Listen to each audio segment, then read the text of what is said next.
તો અત્યાર સુધીના સૌથી મોટા અપડેટ્સ, મોટી જે વાતો છે, પાકિસ્તાને ડ્રોન ફાઇટર વિમાનથી હુમલો કર્યો છે। શ્રીનગરથી કચ્છના નલિયા સુધી હુમલા કરવામાં આવ્યા છે। મહત્વપૂર્ણ અપડેટ્સ આપણે જણાવી દઈએ। પાકિસ્તાને વાયુસેના એરબેઝ પર પણ હુમલા કર્યા છે।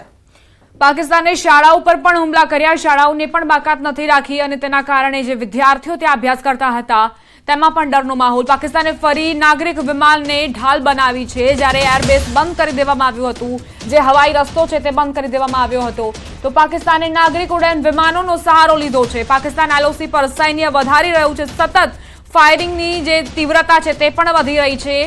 26 સ્થળો પર પાકિસ્તાને હુમલા કર્યા છે। બિલકુલ, અમે ટેન્શન નથી ઈચ્છતા। જો પાકના વધારે હુમલા થશે તો જવાબ આપવામાં આવશે। પાકિસ્તાન સોશિયલ મીડિયામાં ખોટી ખબરો ફેલાવી રહ્યું છે, તે પણ મહત્વપૂર્ણ સમાચાર। તેને લઈને પણ ખંડન કરવામાં આવ્યું છે। ઘણી બધી ખોટી અફવાઓ પાકિસ્તાની સોશિયલ મીડિયામાં જોવા મળી રહી છે। પાકિસ્તાને ડ્રોન ફાઇટર વિમાનથી હુમલો પણ કર્યો છે। મહત્વનું છે કે શ્રીનગરથી કચ્છના નલિયા સુધી હુમલા કરવામાં આવી રહ્યા છે। પાકિસ્તાને વાયુસેના એરબેઝ પર હુમલા કર્યા। એ તમામને નિષ્ફળ બનાવવાના ભારતીય સેનાના પ્રયાસો સફળ રહ્યા। પાકિસ્તાને જે પણ અત્યાર સુધીના હુમલા કર્યા છે એ દાવા જે કરવામાં આવ્યા છે કે નુકસાન પહોંચ્યું છે ભારતીય સેનાને અને ભારતીય ઇન્ફ્રાસ્ટ્રક્ચરને, તે તમામ દાવાઓને ફગાવવામાં આવ્યા છે। બિલકુલ, લાહોરથી નાગરિક વિમાનને ઢાલ બનાવવામાં આવ્યું। નિર્દોષ નાગરિકોને ટાર્ગેટ કરવાનો પાકિસ્તાનનો પ્રયાસ છે। એલઓસી પર સૈન્ય પાકિસ્તાન વધારી રહ્યું છે। 26 સ્થળો પર પાકિસ્તાને હુમલા કર્યા છે। રહેણાંક વિસ્તાર છે તે પણ ટાર્ગેટમાં જોવા મળી રહ્યો છે। સાથે સાથે શાળા, હોસ્પિટલ્સ, ધાર્મિક સ્થળો છે તેને ટાર્ગેટ કરવાનો પાકિસ્તાનનો પ્રયાસ હોવાની સાથે સોશિયલ મીડિયા પર ખોટી ખબરોનો મારો પાકિસ્તાન ચલાવી રહ્યું છે। પાકિસ્તાને આદમપુર, સુરતગઢ અને S-400 ને નુકસાન કર્યાનો જે દાવો કર્યો હતો તે પણ ફગાવવામાં આવ્યો છે। પ્રેસ કોન્ફરન્સમાં સાફ કરી દેવાયું છે એ ફોટોગ્રાફ્સ બતાવીને કે જે એરફોર્સ સ્ટેશનની વાત પાકિસ્તાન કરી રહ્યું છે, જે એન્ટી મિસાઇલ ડિફેન્સ સિસ્ટમ છે તેને પણ ધ્વસ્ત કરવાના જે દાવા કરી રહ્યું છે તે તમામ ખોટા છે। તદ્દન ખોટા પ્રોપેગેન્ડા એ સોશિયલ મીડિયા થકી પણ પાકિસ્તાન ફેલાવી રહ્યું છે અને તેના મીડિયા હાઉસીસ પણ ફેલાવી રહ્યા છે। બિલકુલ, ખોટા દાવા જે પાકિસ્તાનના કરવામાં આવી રહ્યા છે। બ્રહ્મોસ ફેસિલિટીના વિનાશનો દાવો પણ ખોટો છે। પાકિસ્તાને આદમપુર, સુરતપુર, S-400, નાગરોટા દારૂગોળો કેન્દ્ર, બ્રહ્મોસ ફેસિલિટીને નાશ કરવાનો દાવો કર્યો હતો, પરંતુ તે તમામ ખોટા પુરવાર થયા છે।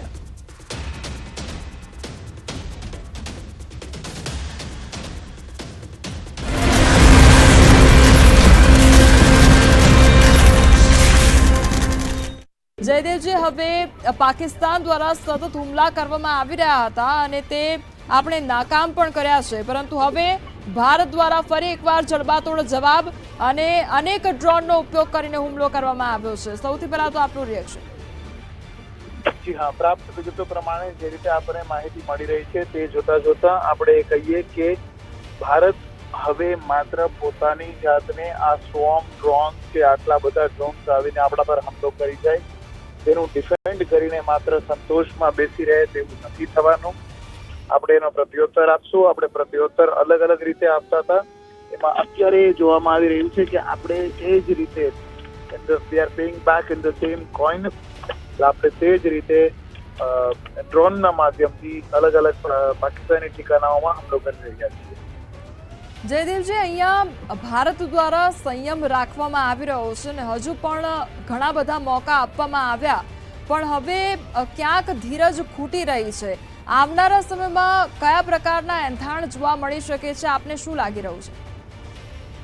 આવનારા દિવસોમાં એ જ એંધાણ જોવા મળી રહ્યા છે કે જે હુમલો થશે તેને આપણે એ જ રીતે નહીં, તેથી સવાઈ રીતે રિટર્ન કરશું અને કદાચ જો આ જ રીતે ચાલતું રહ્યું તો પાકિસ્તાનના આ ડ્રોન હુમલાઓનો જવાબ આપણે ફાઇટર જેટથી અથવા તે નહીં